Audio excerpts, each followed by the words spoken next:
गणेशनगर येथील उभाठा तळई उत्तरायण गटाचे उपविभागीय प्रमुख राजू जोगी व खडके सीम गणेशनगर ग्रामपंचायत सदस्य सुपडू जोगी, ग्रामपंचायत सदस्य आत्माराम वंजारी व महेंद्र पिंटू जोगी यांचे शिवसेना शिंदे गट या गटात जाहीर पक्ष प्रवेश।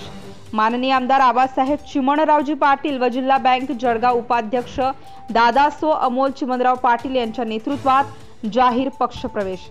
उपस्थित माननीय जिल्हा परिषद उपाध्यक्ष नानासो ज्ञानेश्वर आमले व माननीय पंचायत समिती सभापती भाऊसो अनिल महाजन, माननीय युवा सेना तालुका प्रमुख बबलू पाटील, लाडकी बहीण योजनाचे विधानसभा अध्यक्ष कुणाल भाऊ महाजन, युवा सेना तालुका संघटक गोविंदा राठोड, गणेशनगर बूथ प्रमुख राहुल राठोड, प्रमोद राठोड, आनंदनगर येथील दिनेश राठोड, दिनकर राठोड व इतर शिवसैनिक उपस्थित होते। Subscribe now and press the bell icon. Never miss an update.